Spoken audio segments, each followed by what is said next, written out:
Beli nasi padang lauknya Bapak. Waktu dicoba ternyata kurang garam. Selamat siang Bapak Ibu guru hebat. Izinkan saya buka dengan mengucap salam. Assalamualaikum warahmatullahi wabarakatuh.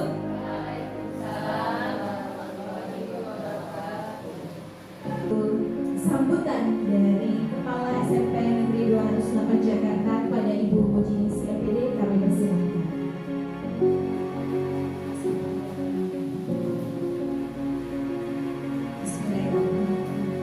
Assalamualaikum warahmatullahi wabarakatuh. Selamat siang, salam sejahtera bagi kita semua yang menghormati Ibu Titi Astuti selaku CPD angkatan 9, Bapak Ibu Guru. Alhamdulillah kita akan melewati hari-hari untuk menghantarkan CGP.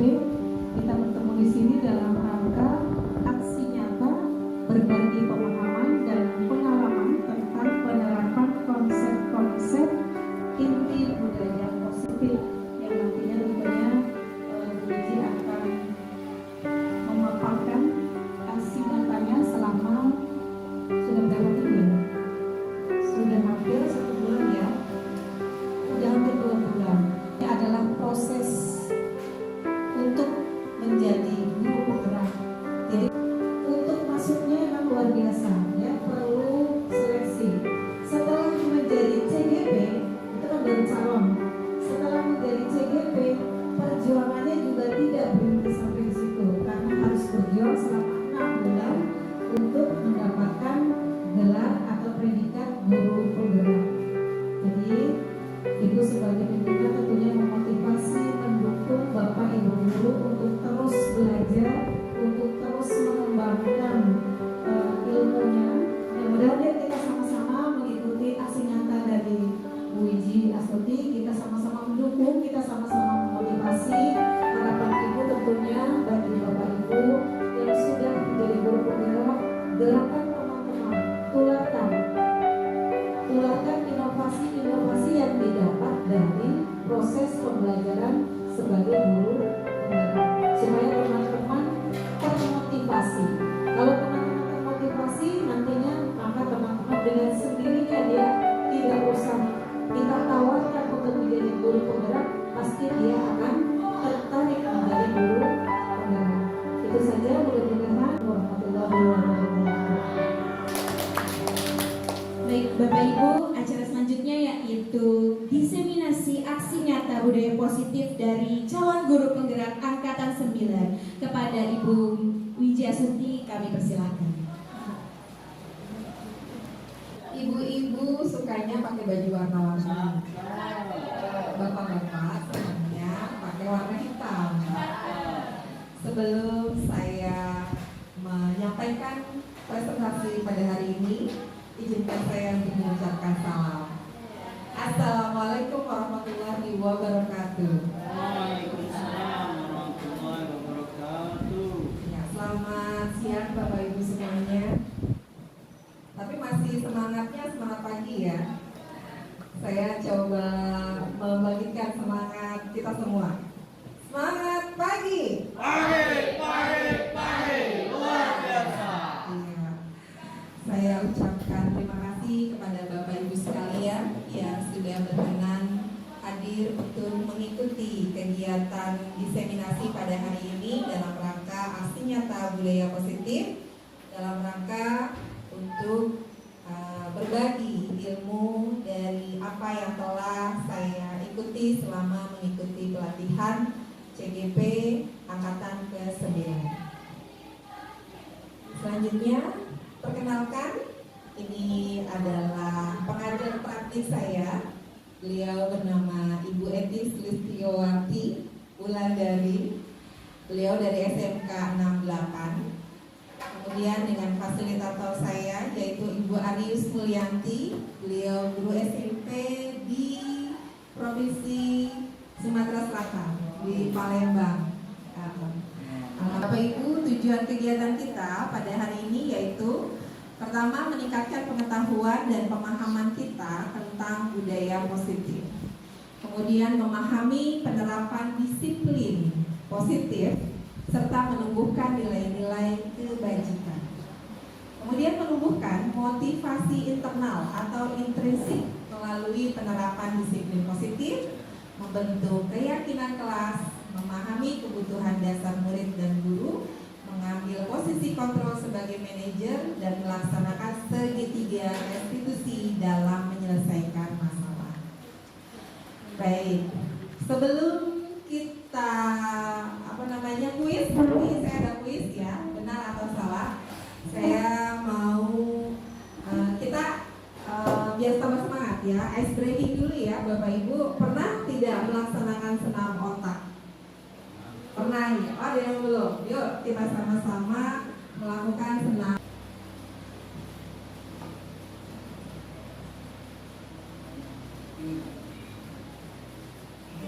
Manfaat senam otak: meningkatkan daya ingat dan konsentrasi, meningkatkan refleks dan koordinasi tubuh, meningkatkan kemampuan belajar, menyeimbangkan tubuh, pikiran, otak kanan, otak kiri, dan mencegah penyakit lupa. Bapak Ibu boleh berdiri, yuk sama-sama. Mohon maaf.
Terima kasih Bapak Ibu, tambah gerah ya? Karena capek, tapi biar melek ya. Tadi mungkin sempat ada yang agak merem. Baik, Bapak Ibu boleh dong dijawab benar apa salah sih nilai-nilai dan kebiasaan-kebiasaan di sekolah yang berpihak pada murid agar mereka dapat berkembang menjadi pribadi yang kritis, penuh hormat, bertanggung jawab, itu merupakan budaya baru. Benar atau salah? Kita cek jawabannya.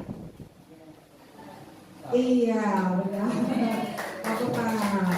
Betul sekali ya, nilai-nilai dan kebiasaan itu adalah bagian dari budaya positif. Bapak Ibu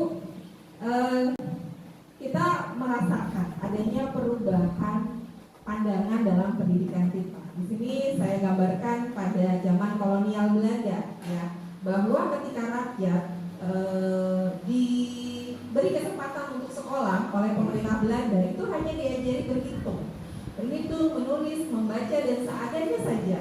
Dan itu hanya untuk kepentingan kolonial Belanda. Misalnya, jika dia bekerja di perkebunan, dia hanya diajari bagaimana cara menghitung jumlah produk, gitu ya, keuntungan, hanya itu saja, gitu ya. Jadi tidak mendalam. Sedangkan paradigma yang sekarang yaitu di mana pendidikan berpusat pada murid untuk mencapai kebahagiaan lahir dan batin yang setinggi-tingginya. Bapak Ibu, apakah kita sudah menerapkan pendidikan yang berpusat kepada murid? Insya Allah sudah. Berarti memang kita sudah melaksanakan pendidikan dengan paradigma baru. Silakan dilanjutkan. Tujuan pendidikan menurut Ki Hajar Dewantara yaitu menuntun segala kodrat yang ada pada anak-anak agar mereka mencapai keselamatan dan kebahagiaan yang setinggi-tingginya, baik sebagai manusia maupun sebagai anggota masyarakat. Oleh karena itu kita sebagai pendidik, ya, dapat menuntun tumbuh atau hidupnya kekuatan kodrat pada anak agar dapat memperbaiki tingkah lakunya dan tumbuh kekuatan kodrat anak. Lanjutkan. Pendidikan paradigma baru menurut Kemendikbudristek tahun 2022, pembelajaran yang berorientasi pada penguatan kompetensi dan pengembangan karakter yang sesuai dengan nilai-nilai Pancasila. Pembelajaran paradigma baru memastikan praktek pembelajaran yang berpusat pada murid. Setiap murid belajar sesuai dengan kebutuhan dan tahapan perkembangannya untuk mewujudkan profil pelajar Pancasila. Ya, ini dia. Jadi intinya tujuan pendidikan yang ada saat ini sudah mengarah kepada, ya, profil pelajar Pancasila, di mana paradigmanya yaitu bahwa di dalam profil pelajar Pancasila ada beriman dan bertawakal kepada Tuhan Yang Maha Esa, mandiri, bernalar kritis, berkebinekaan global, bergotong royong, dan kreatif. Silakan dilanjutkan. Mohon izin Bapak Ibu, barangkali ada yang bisa memberikan pendapat. Bagaimana cara kita menerapkan disiplin kepada murid terkait dengan pendidikan paradigma baru juga, ya? Iya, kita sebagai pendidik yang sebutannya guru, ini kan singkatan, digugu dan ditiru harus memberi contoh atau keteladanan. Luar biasa.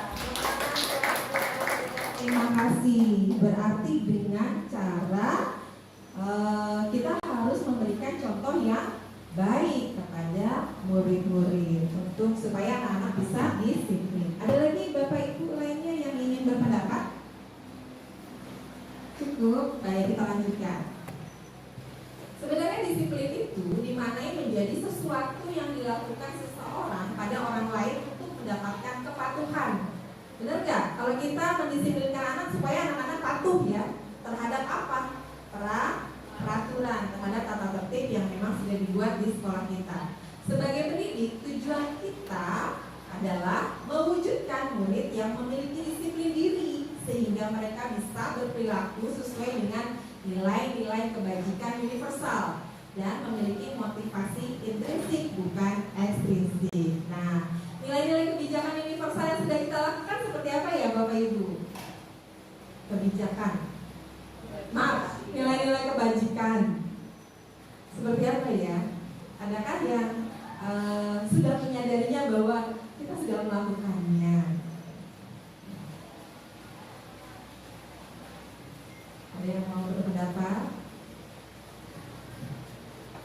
Ya, dalam membentukkan karakter sesuai dengan profil pelajar Pancasila, yaitu beriman kepada Tuhan Yang Maha Kuasa, kemudian bergotong royong, bernalar kritis, ya, kreatif, mandiri, ya, berkebinekaan tunggal, ya, berkebinekaan global gitu ya. Oke, nah jadi nilai-nilai kebajikan universalnya yang tercatat atau tertuang dalam profil pelajar Pancasila. Ya, lanjutkan Bu.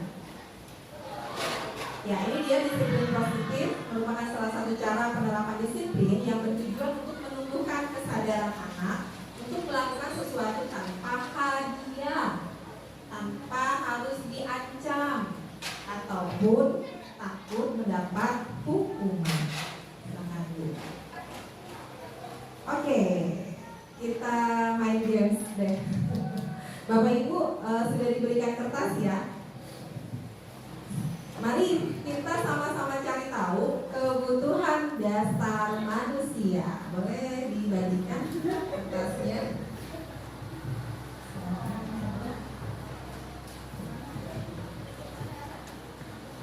Ya. Jika ada yang sudah mengetahuinya lebih dulu boleh disebutkan.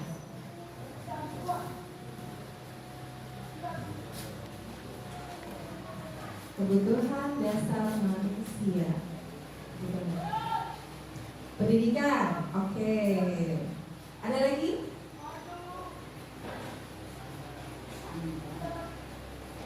Hidup damai.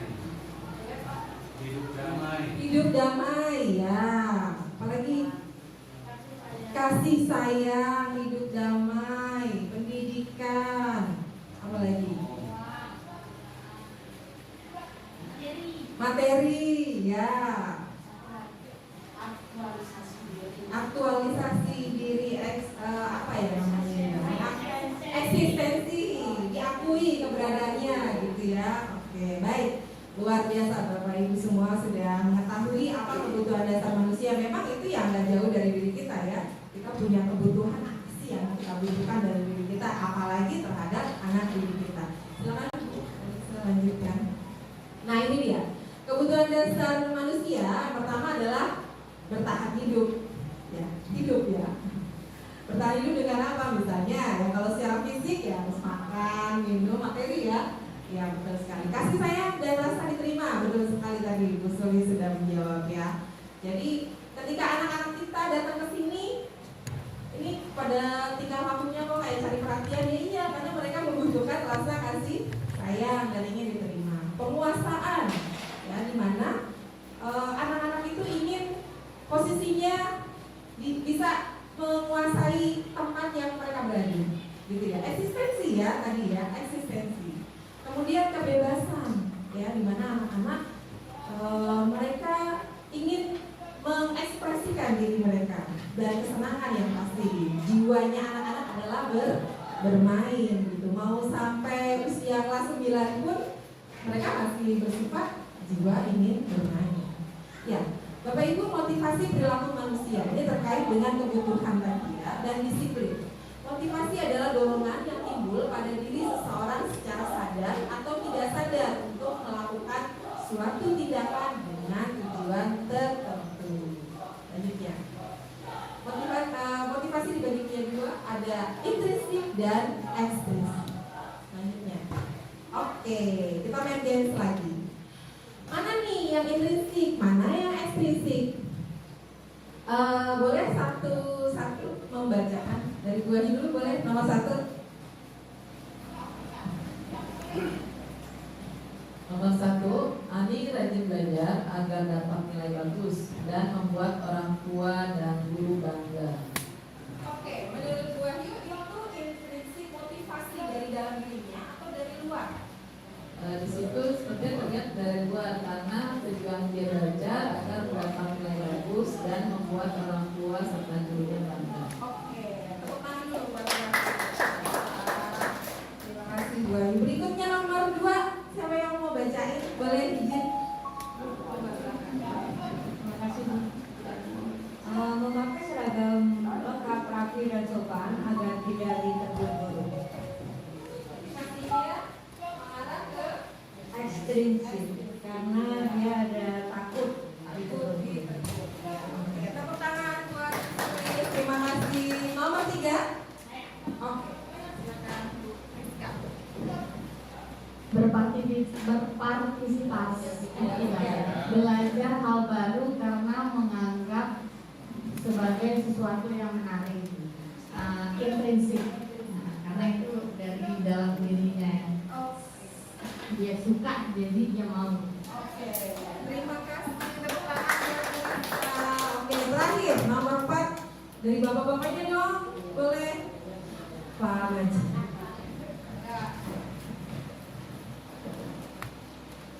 Nomor 4, berpartisipasi dalam lomba karena menikmati aktivitas perlombaannya. Itu dari intrinsik. Ya. Terima kasih Bapak Ibu, hebat. Kita sudah mengetahui ya, memang ini mudah lah gitu ya, dan kita bisa membacanya. Jadi motivasi ekstrinsik itu lebih kepada mereka dorongannya dari luar. Takut kalau nanti begini, karena pengen dapat nilai gitu ya, dan lain sebagainya. Lanjutkan. Kemudian motivasi intrinsik itu benar-benar dia ingin merubah dirinya menjadi lebih baik lagi, gitu ya, menjadi orang yang melakukan disiplin diri ketika melakukan sesuatu ya karena inisiatif dari dirinya, bukan karena faktor orang lain atau sesuatu hal lain. Ya, ini dia. Saya main game lagi. Manakah yang termasuk dari kalimat-kalimat ini itu merupakan hadiah? Manakah yang termasuk ancaman dan manakah yang termasuk hukuman? Boleh? Siapakah dari Bapak Ibu sekalian yang mau? Atau kita baca sama-sama ya. Nah, siapa yang bisa menjawab akan diberi tambahan nilai? Hadiah. Kalau kamu melanggar lagi, ibu akan panggil orang tuamu. Ancaman. Karena kalian tidak mengerjakan PR dan keluar kelas saat jam pelajaran ibu, maka kamu membersihkan semua toilet. Hukuman. Kamu sehat sekali, kamu hebat sekali nak, mendapat juara 1. Ini ibu beri hadiah khusus uang 100.000 buat kamu. Ada kalimat hadiah. Terima kasih ya sudah bantu ibu merapikan ruangan. Ini diberikan es krim hadiah. Oke, kita sudah bisa membedakannya ya. Lanjut. Nah, ternyata hal-hal tersebut ya justru masuk ke dalam konsep disiplin yang gagal, gitu ya. Tidak bisa menumbuhkan motivasi internal atau intrinsik dari anak-anak. Di sini kita bisa lihat hukuman itu justru bikin menyakitkan, bikin mereka berendam, gitu ya. Tidak nyaman, merasa terpaksa, murid jadi takut, dan murid menyembunyikan kesalahannya, ngumpet-ngumpet gitu ya. Kita kan suka anak ketika salah terus dia lari gitu ya. Murid menjadi rendah diri gitu ya, karena hukuman. Ini sering yang kita lakukan mungkin ya, tanpa kita sadari justru yang tadinya kita berniat untuk mendisiplinkan, tapi justru malah berbalik menjadi bumerang ya. Penghargaan hadiah juga itu menjadi hukuman justru ya, menjadi sesuatu pembentukan disiplin yang tidak intrinsik, justru eksternal. Jadi kalau kita ngasih, dia sudah membantu saya gitu ya, membersihkan terus saya kasih hadiah, nah justru adalah hukuman gitu ya, tidak efektif, dia terpaksa bisa jadi, atau kalau nggak dikasih lagi besok lagi nggak mau bantu gitu ya, dan justru merusak hubungan atau terjadi ada anak lain yang merasa iri gitu dengan situasi itu. Lanjutkan tuh. Nah, seperti apa konsep disiplin identitas sukses? Yaitu kita lakukan yang namanya konsekuensi dan restitusi. Kenapa? Karena dengan memberikan konsekuensi terhadap anak yang melanggar atau melakukan kesalahan, itu akan menimbulkan penguatan yang jangka pendek. Perlu memonitoring berkelanjutan, stimulus, respon, murid menghormati peraturan, murid menyembunyikan kesalahan, murid menjadi rendah diri. Nah, ini pun masih seperti tadi ya, masih seperti tadi sebelumnya. Kemudian kalau restitusi, murid bertanggung jawab atas perilakunya, fokus pada pemecahan masalah jangka panjang, murid menghormati dirinya dan orang lain, teori kontrol diri, dan kemudian murid bersemangat memperbaiki kesalahan. Kita lanjutkan dulu Bu. Lanjut, konsep disiplin, restitusi. Nah, apa itu restitusi? Nah, jadi sebelumnya kalau konsekuensi itu apa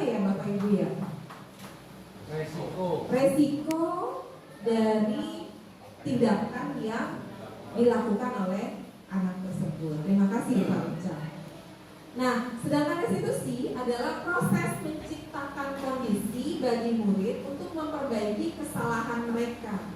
Jadi kita tidak memberikan hukuman, tapi kita memperbaiki kesalahan mereka sehingga mereka bisa kembali kepada kelompok mereka dengan karakter yang lebih kuat atau menjadi pribadi disiplin diri yang lebih baik.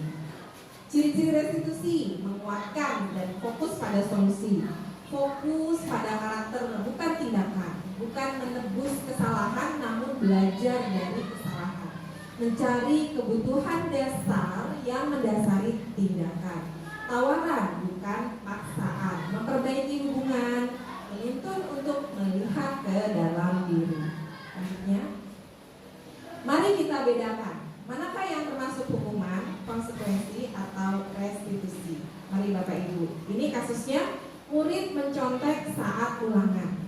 Mari kita telah bersama.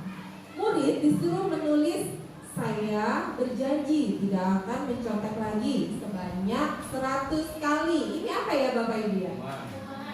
Hukuman. Ya, karena mencontek. Ya. Kemudian yang kedua, menanyakan keyakinan kelas dan dirinya, lalu bersama-sama mencari solusi, restitusi. Kemudian yang ketiga, murid tetap di kelas saat jam istirahat karena dia tadi mencontek. Konsekuensi, ya, karena kamu tadi nyontek, maka jam istirahat kamu gak boleh keluar ya di dalam kelas gitu. Terus menanyakan alasan murid melakukan kesalahan, restitusi. Ya, alhamdulillah kita sudah bisa membedain ya. Baik Bapak Ibu, yang berikutnya adalah posisi kontrol dari guru. Ada 5 posisi kontrol guru. Yang pertama, sebagai penghukum. Yang kedua, pembuat rasa bersalah. Yang ketiga, sebagai teman. Keempat, sebagai pemantau. Dan kelima, sebagai manajer. Kita mau izin Bu sebelum ya. Kita lebih sering pada posisi yang mana ya Bapak Ibu ya? Menghukum. Ya, ternyata sama ya. Sama, saya juga kadang begitu. Tapi pernah nggak sih kita menyelesaikan masalah kepada siswa posisinya seperti teman? Pernah, iya pasti ya. Atau justru mendampingi anak sampai anak itu benar-benar bisa berubah. Itu posisi manajer. Ya, kalau memantau hanya mengumpulkan data, nih kamu sudah melakukan terlambat selama 5 kali. Bagaimana ini? Seperti apa? Kamu maunya seperti apa? Ya, misalnya seperti itu ya. Nah, jadi ketika kita melakukan tindakan-tindakan ini itu dengan ekspresi dan gaya yang pasti berbeda. Ya, kira-kira kalau ketika kita melakukan tindakan penghukum agak gampang ya. Kemudian membuat rasa bersalah, biasanya kata kamu ya, aku selalu begini ya, kamu tuh nggak sayang sama orang tua kamu telah melakukan hal semacam ini, nah, gitu ya. Biasanya intonasinya lebih tinggi. Ya. Kalau sebagai teman biasanya lebih friendly, gitu ya, lebih friendly. Kenapa sih kamu kok begitu? Jangan begitu lagi ya, janji ya sama ibu ya. Kemudian sebagai pemantau yaitu dia mengamati, melihat berapa kali dia melakukan kesalahan, baru kemudian melakukan tindakan. Nah kalau sebagai manajer benar-benar seperti guru BK, ya benar ya Bu, benar-benar diajak ngobrol gitu ya, kemudian ditanya, dicari validasinya, validitasnya, gitu ya, dan seterusnya. Ya, Bapak Ibu. Termasuk posisi kontrol apakah tindakan guru tersebut ya ketika ada siswa yang terlambat. Kata-katanya biasanya gini, terlambat lagi, gitu ya. Selalu datang terlambat. Kapan sih kamu bisa datang tepat waktu? Apa ini kira-kira Bapak Ibu?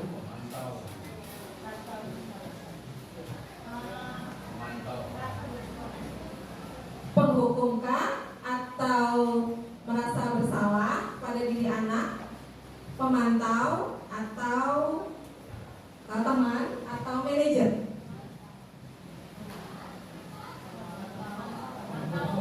Pemantau. Oke, baik. Selanjutnya, slide berikutnya. Gimana coba kalau orang tua kamu tahu kamu berbuat begini, mereka pasti akan kecewa. Iya, membuat anak jadi merasa bersalah. Dia langsung. Berikutnya Bu, jangan terlambat lagi ya. Kali ini tidak apa-apa. Jangan diulangi ya.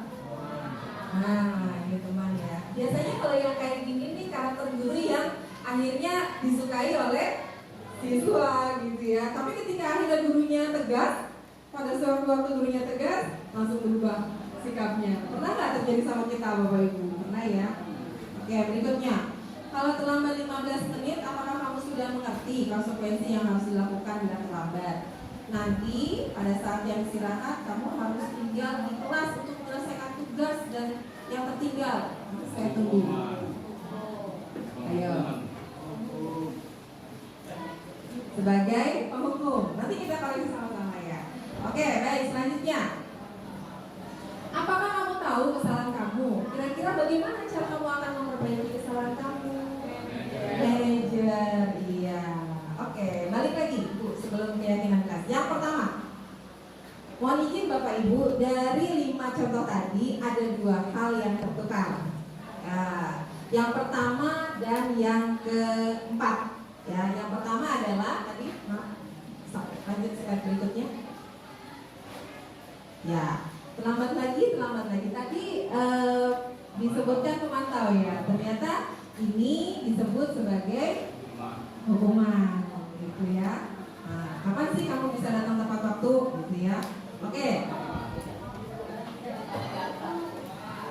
Ada data, oh gitu ya.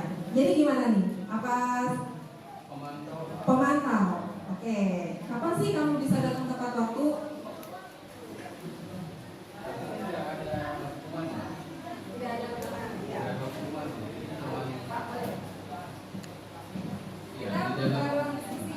Di dalam kalimat itu kan tidak ada penghukuman, hanya menyatakan dia berapa selalu terlambat dan kapan itu tidak terlambat tadi. Terima kasih Pak. Yang slide untuk nomor 4. Yang pertama, kedua, ketiga, keempat ya. Ini sebelumnya. Ya, ini dia. Yakin Bapak Ibu ini sebagai penghukum?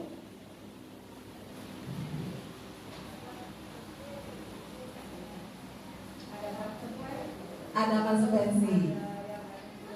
Ada yang harus dilakukan, maka jatuhnya sebagai hukuman. Oke, baik. Terima kasih Bapak Ibu atas sharingnya. Oke, lanjut.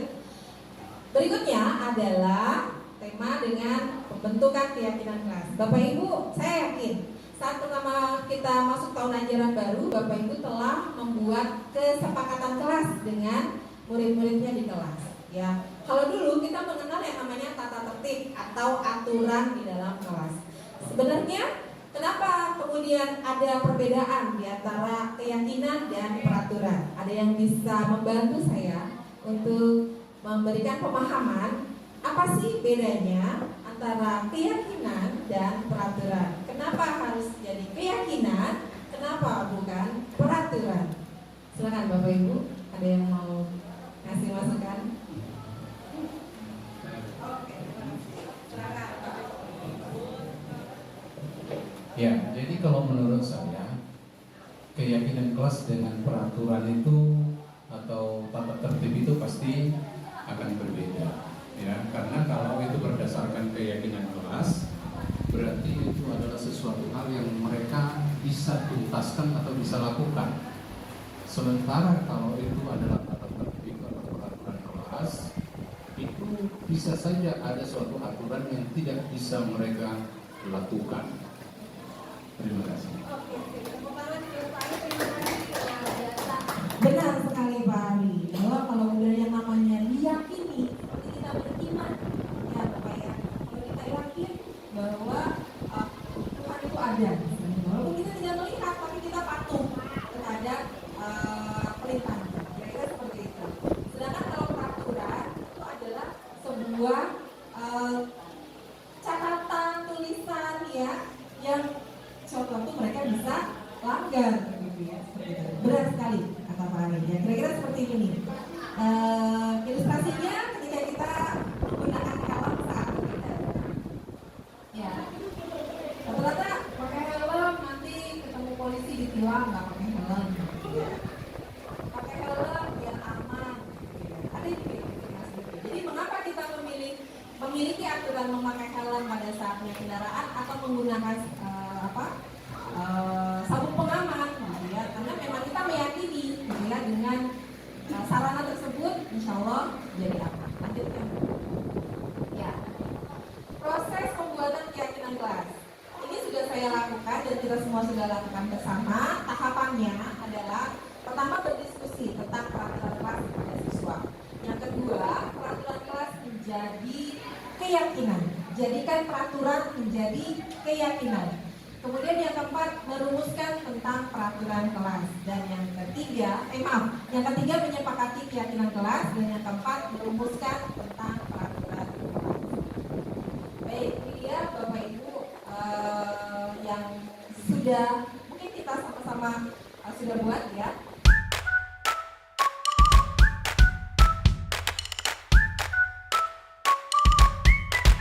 Assalamualaikum warahmatullahi wabarakatuh. Selamat pagi semuanya.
Tentang keyakinan kelas di kelas masing-masing di dalam manusia, dan setiap kelas tentu berbeda sesuai dengan kondisi kelasnya masing-masing. Ya, baik, selanjutnya bagaimana pembentukan keyakinan kelas? Untuk membentuk keyakinan kelas itu tidak usah berpanjang lebar gitu ya, narasinya sifatnya lebih abstrak dari peraturan, sedikit saja agar mudah diingat, berupa pernyataan yang universal atau umum sesuai dengan kondisi kelas agar mudah diterapkan, dibuat dalam bentuk positif, dan semua warga kelas dilibatkan pada saat pembuatan. Ya, Bapak Ibu, kita lanjut kepada segitiga restitusi. Ya, kalau sebelumnya restitusi adalah upaya untuk memperbaiki kesalahan siswa supaya siswa memiliki budaya positif, disiplin diri secara internal, ya, secara intrinsik dari dalam dirinya. Nah, tahapannya ketika anak melakukan suatu kesalahan diawali dengan pertama menstabilkan identitas. Ya, ketika anak itu bersalah, kita harus membesarkan hatinya bahwa memang setiap manusia memiliki kesalahan, gitu ya. Setiap orang pasti pernah melakukan kesalahan, bukan hanya si anak itu saja, gitu ya. Ini dalam rangka untuk supaya dia akhirnya menyadari bahwa oh iya itu saya harus memperbaiki diri, jadi dia tidak merasa disalahkan. Ya. Kemudian yang kedua yaitu memvalidasi tindakan yang salah dengan cara menanyakan kenapa kamu melakukan kesalahan tersebut, gitu ya. Nah, kemudian setelah itu di keyakinan yang sudah disepakati, nah disitulah baru kita memberikan kesadaran kepada anak tersebut supaya menjadi lebih baik. Silakan. Jadi ketika anak itu sudah, ya ditahan dulu Bu, ya.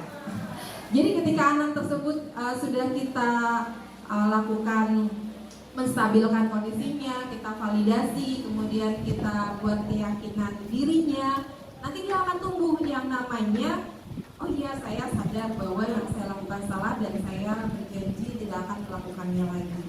Nah ini yang coba saya terapkan juga di kelas seperti ini. Mungkin bisa kita saksikan sama-sama.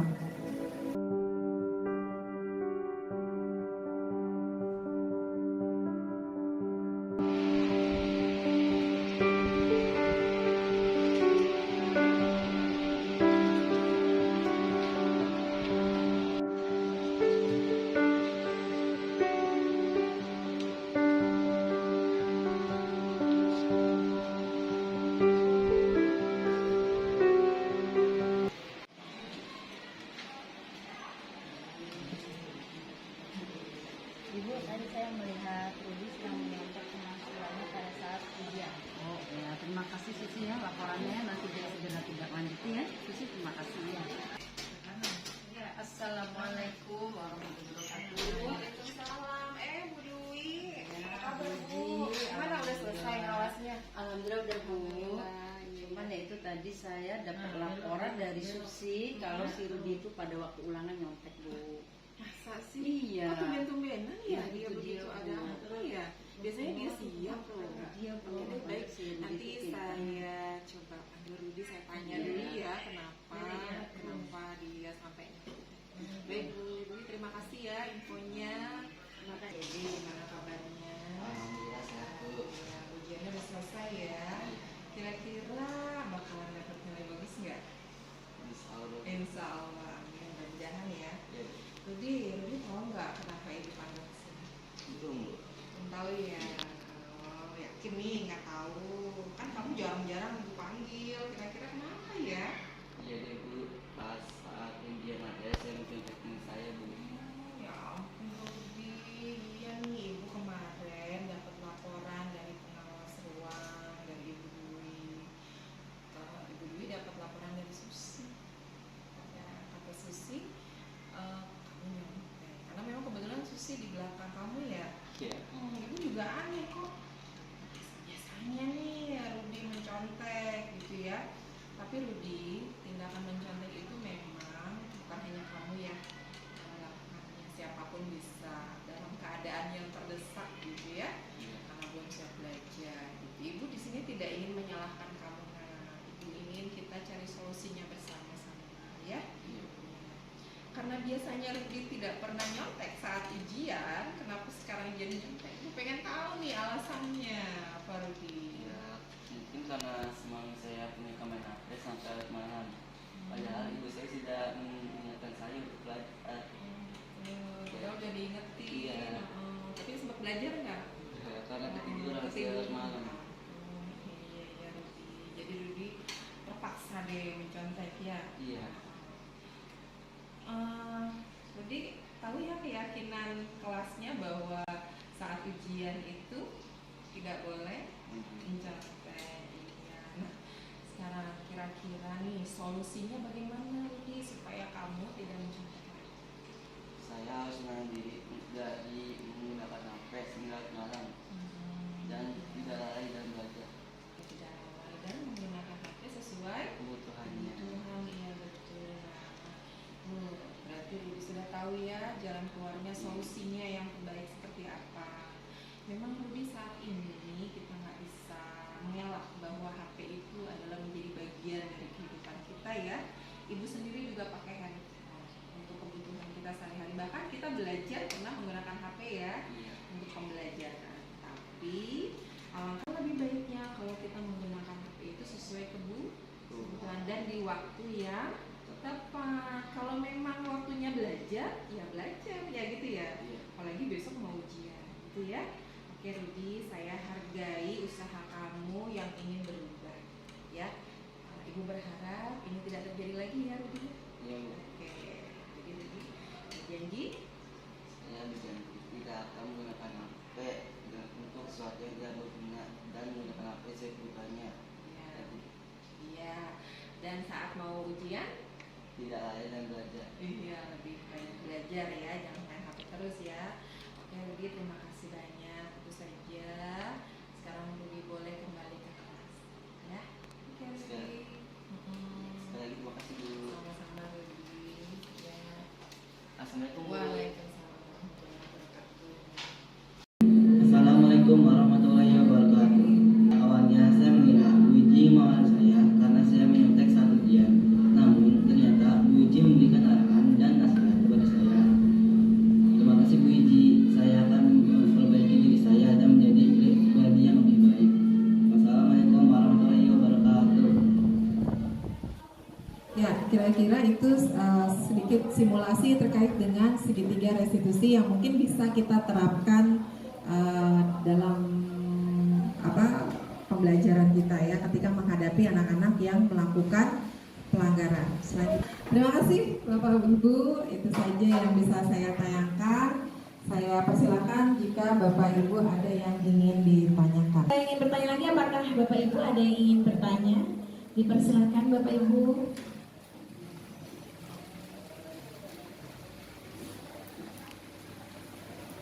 Terima kasih Bu Diana. Assalamualaikum warahmatullahi wabarakatuh. Bu Iji, saya ingin bertanya tentang kontrol guru. Di situ tadi ada penghukum, ada pembuat rasa bersalah, ada teman, ada pemantau dan manajer. Yang ingin saya tanyakan, kalau kita nih posisi paling ideal, itu bagaimana Bu? Untuk mencapai posisi paling ideal, posisi paling ideal itu yang mana? Terima kasih. Terima kasih Bu Sulis atas pertanyaannya. Silakan Bu Iji. Ya, terima kasih Bu Sulis atas pertanyaannya. Di sini ada 5 posisi kontrol guru ya yang mungkin pernah kita lakukan, diantaranya ya ada menghukum, membuat rasa bersalah, menjadi teman, menjadi pemantau, dan menjadi manajer. Nah, posisi yang paling ideal ya terkait dengan kebutuhan dasar anak, tentunya di mana dia merasa butuh rasa kasih sayang, kemudian penguasaan, ingin diterima gitu ya. Nah, kita bisa melakukannya melalui posisi manajer, karena di sana ada segitiga restitusi yang bisa diterapkan untuk menjadikan anak itu ketika berubah, motivasinya adalah motivasi intrinsik, gitu ya, bukan karena rasa takut habis diomelin, bukan karena ada hukuman gitu, tapi karena memang kesadaran dari dirinya. Nah, disinilah akhirnya tercipta karakter budaya positif pada anak. Kira-kira seperti itu, Bu. Terima kasih, Bu Sri. Terima kasih Bu Iji atas jawabannya. Sudah jelas ya Ibu Sulis ya. Ya, baik Bapak Ibu, ada lagi yang ingin bertanya? Ya, silahkan Bu Rizka. Assalamualaikum warahmatullahi wabarakatuh.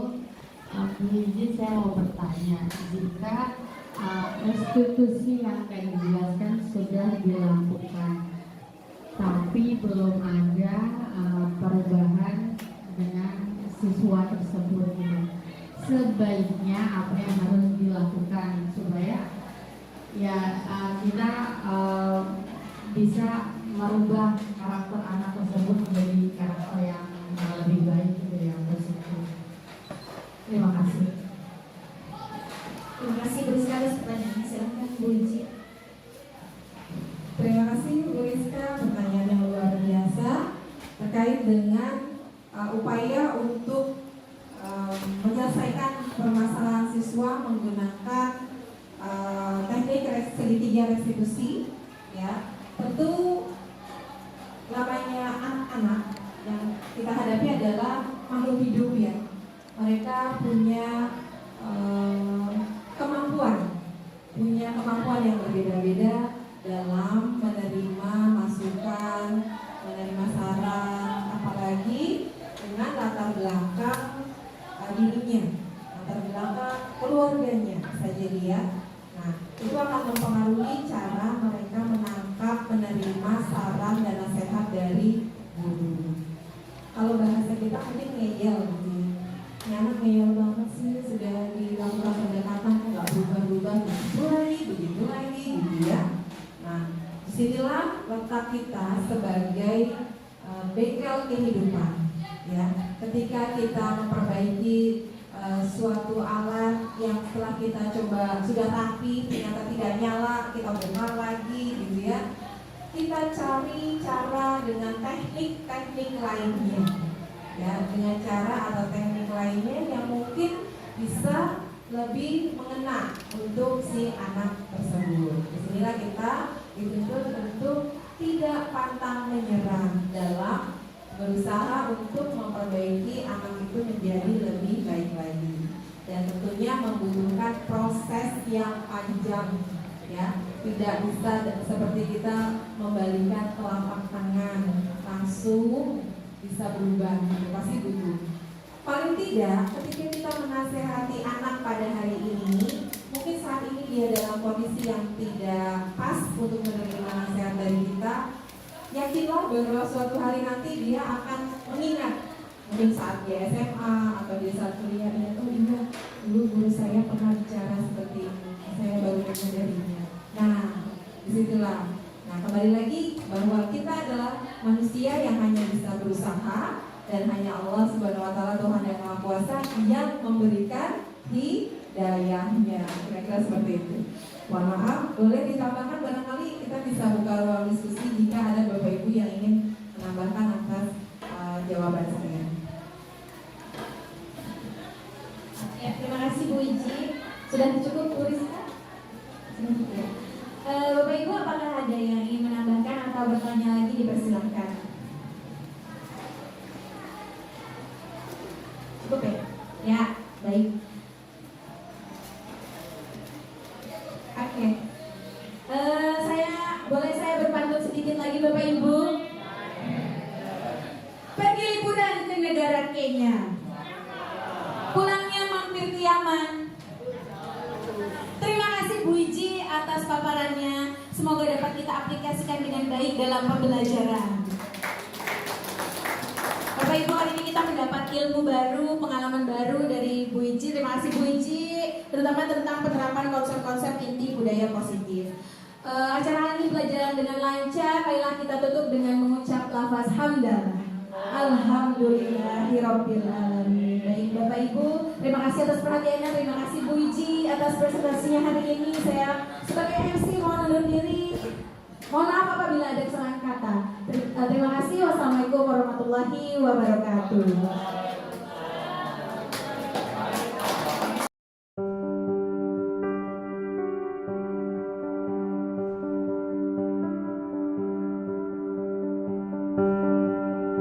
Assalamualaikum warahmatullahi wabarakatuh.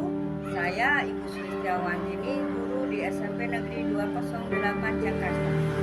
Hari ini saya mengikuti kegiatan inseminasi budaya positif yang dilakukan oleh Ibu Iji Astuti MPD selaku calon guru penggerak dari DKI Jakarta Angkatan 9. Saya merasa mendapat ilmu baru, pengalaman baru, dan pencerahan setelah mengikuti acara diseminasi.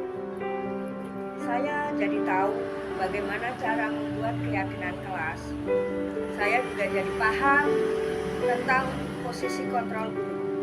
Selain itu, saya mendapat ilmu bagaimana cara mengatasi anak-anak yang membuat masalah dengan segitiga restitusi.